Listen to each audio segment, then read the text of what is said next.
आज संडे का दिन था और बच्चों की जिद थी कि कहीं आउटिंग के लिए बाहर चला जाए, तो हम बाइक लेके निकल पड़े UER2 एक्सप्रेसवे से, जो आगे जाकर द्वारका एक्सप्रेस और KMP में मिलता है। रास्ते में हमें मिली जिमी डॉगी, जिसके 3 बच्चे थे। अभी शायद एक ही रह गया है क्योंकि इस पास में एक्सप्रेसवे है, गाड़ियां आती जाती, शायद हो सकता है उसके नीचे आ गई हूँ। गाड़ी थोड़ा ध्यान से चलाया करो दोस्तों। जिम्मी को हमने डाली कुछ ब्रेड, लेकिन मुझे लग रहा था कि जिम्मी को कुछ भी खाने का मन नहीं था, तो इसलिए हम वहाँ पर ब्रेड डाल करके उसके लिए और अपना एक्सप्रेस वेज के रूट से वापस चल पड़ते हैं बाइक की सवारी करते हुए। शाम का मौसम था, ठंडी हवा चल रही थी, सूर्यदेव अस्तांचल की ओर जा रहे थे और ये देखिए एक्सप्रेसवे का इतना जबरदस्त नज़ारा था, बड़ा ही अनोखा दृश्य दिखाई दे रहा था और बाइक पे सभी को एक अच्छा व्यू मिल रहा था आसपास के खेतों का देखने के लिए। खेतों में गोभी ही गोभी उगाई जा रही थी, इससे लग रहा था कि अब की आने वाले सर्दियों में गोभी की फसल अच्छी होगी। और रास्ते में हमें मिला क्रिकेट ग्राउंड, क्रिकेट अकेडमी से हमें ध्यान आया कि आज इंडिया और पाकिस्तान का मैच है, जिसमें इंडिया पाकिस्तान को बुरी तरह से पीटने वाला है, इसलिए हमें अपनी आउटिंग जल्दी से खत्म करके और वापस घर पे जल्दी आना था। 5 ही मिनट के सफ़र में हम पहुंच जाते हैं हमारे मिनी इको पार्क में, जहां पर बहुत ही अच्छे अच्छे खरगोश और अफ्रीकन गीज हमें मिलने वाले थे। मेदिनी और पार्थ जैसे ही बाइक से उतरे और सीधे पहुंच गए खरगोश के घर के पास, जहाँ पर बहुत अच्छे अच्छे खरगोश हैं। और मेदिनी ने तो इनमें से 2 खरगोश का नाम भी रख रखा था, जिनमें से एक का नाम था Elsa. Partha and Medini Elsa को एक बार अपने घर पे भी लेके गए थे, लेकिन क्योंकि हमने सुना था कि अकेला खरगोश कई बार जिंदा नहीं रहता है, उसके साथ एक जोड़ा होना चाहिए, इसलिए हम एल्सा को एक ही दिन घर पे रख के वापस छोड़ के चले गए थे। आज मेदिनी और पार्थ इनके लिए खाना लेके आए हैं, कुछ ब्रेड खरगोश को खिला रहे हैं और कुछ आए हैं लेकर के अफ्रीकन गीज के लिए। अभी थोड़ी देर में अफ्रीकन गीज आपको दिखाते हैं। खरगोश बड़े प्यारे हैं, सफ़ेद और ब्लैक कलर के भी हैं।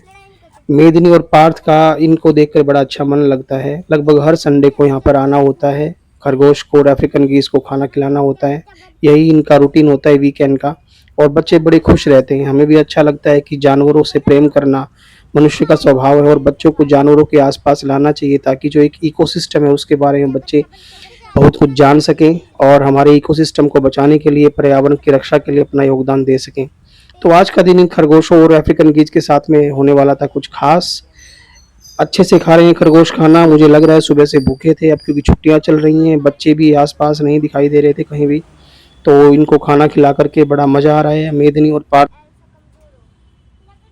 पापा एक खरगोश वापस जैसे उस दिन लेके गए थे घर पे ले चले हैं। लेके आओ, ये थी हमारी ऐसे इसको ले चलेंगे। मैं इनके पास जा रही हूँ, पर रुक जा। आ जाओ भाइयों, आ जाओ, कमान कमान कमान भाइयों, ये लो कैमरा आ गया, खाने वाला कैमरा। क्या ये लो, बढ़िया ऐसा है। पापा इसको साथ ले चल। कच्चे में रुक जा। खरगोशों का पर्यावरण और मिट्टी को बचाने में बहुत बड़ा योगदान है। बिल बड़ी गहराई तक खोदते हैं और इनकी जनसंख्या भी बहुत जल्दी बढ़ती रहती है। आज पार्थ और मेदिनी की जिद थी कि चलो घर पे नहीं लेके चलेंगे, तो एक कम से कम एक खरगोश को बाहर निकाल कर गोद में उठा के उससे प्यार जरूर करेंगे। तो ये जिद पूरी करने के लिए पार्थ की मम्मी ने एक खरगोश को बाहर निकाला, सहलाना और इसको खाना अपने हाथ से खिलाने के लिए मेदिनी को बोला। ब्रेड लेकर के आए थे, बड़े स्वाद लग रहे थे बड़े खरगोश को, और पार्थ लेके आया एक ब्रेड खरगोश को अपने हाथों से खिलाने के लिए। अब इनकी जिद थी कि ये तो बड़ा है लेकिन हमें चाहिए एक छोटा सा बच्चा। मेदिनी अंदर घुस जाती है पिंजरे के और वो एल्सा को ढूंढने के लिए जाती है, क्योंकि एल्सा को गोद में खिलाए बहुत दिन हो गए थे।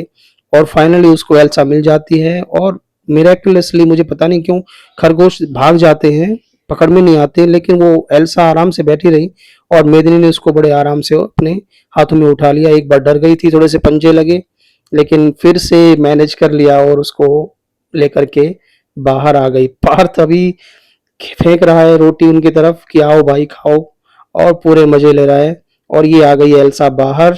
अब एल्सा का ऊपर पूरा कंट्रोल है मेदिनी का, मुझे लग रहा है ये हाथों से इसको नहीं छोड़ेगी, अगर नीचे छोड़ दिया तो चोट लगने की संभावना रहती है, लेकिन धीरे धीरे मेदिनी को प्रैक्टिस हो गई और उसको हैंडल कर सकती है। ये आ गए भाई साहब हमारे अफ्रीकन गीज, ये घूमते रहते हैं यहाँ पे पूरा दिन, शोर शराबा कै कै करते हुए, और ये पूरी चहल पहल रखते हैं यहाँ पे। जब ये यहाँ पर आए थे सिर्फ 2 थे और एक ही साल में ये हो गए पूरे 15, और अभी भी इन्होंने अंडे दे रखे हैं और हो सकता है 20-25 अंडे शायद अभी इनके हैच होने बाकी हैं। इसके बाद इनकी जनसंख्या पूरी बढ़ जाएगी और सारा दिन ये क्या कौ करते हुए चहलकदमी करते हुए यहाँ पे घूमते रहते हैं। एक अलग सा म्यूजिक सा घोल देते हैं वातावरण के अंदर।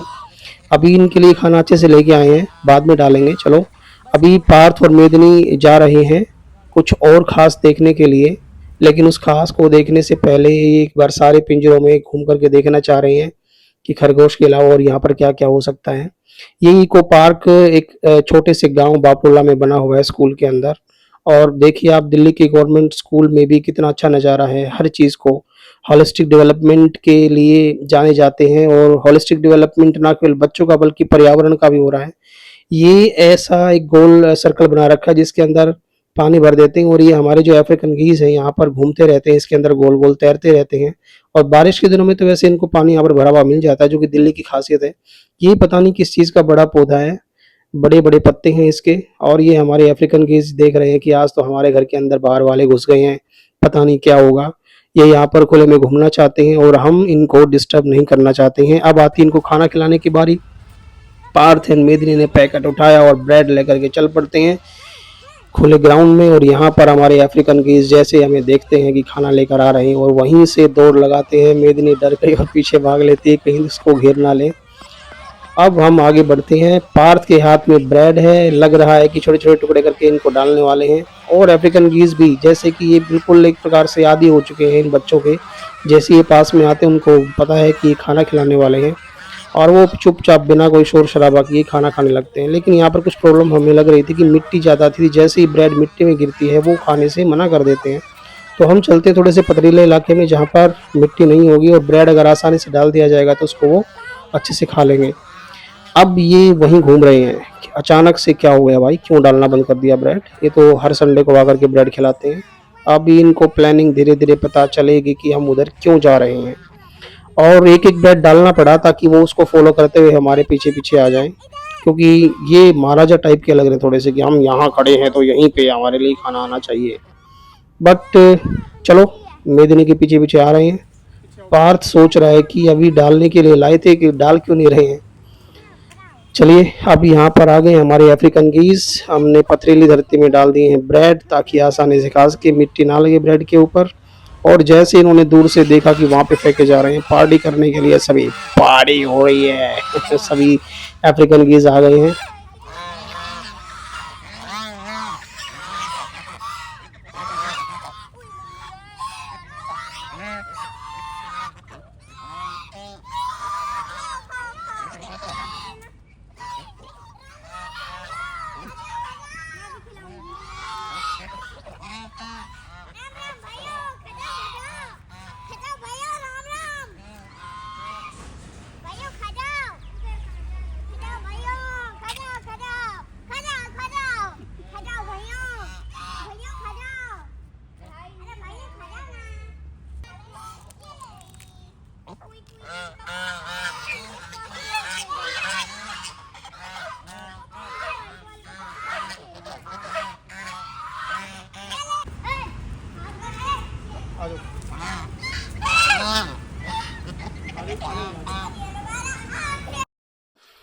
अब बारी आती है इको पार्क के औषधीय पौधों की जानकारी लेने की और देखने की। इतना बड़ा पेड़ है, ऊंचाई देखो इसकी जरा एक बार, कितना ऊंचाई है। मुझे लग रहा है खजूर का पेड़ हो सकता है इतना लंबा ये। साथ में बहुत सारे औषधीय पौधे हैं, अलग अलग प्रकार के जो आयुर्वेदिक औषधि हैं, सारे एक एक पौधा सभी का यहाँ पर लगाया गया है। ये सूर्य भगवान अपनी आभा बिखेरते हुए अस्तांचल की ओर जाते हुए पेड़ों में से कितने अच्छे लग रहे हैं। सारे औषधीय पौधे आंवला वगैरह सब है यहाँ पर, एक भी पौधा नहीं छोड़ा गया है। और साथ में आप देखिए हमारे भाई साहब अफ्रीकन गीज़ अब भी घूम रहे हैं कि भैया खाना लेके आए थे। ये है आज का सेंटर ऑफ अट्रैक्शन, आकर्षण का केंद्र, डायनासोर। लेकिन डायनासोर बेचारा सोच रहा है कहाँ फंस गया, गलत बाई के हत्थे चढ़ गया भाई आज।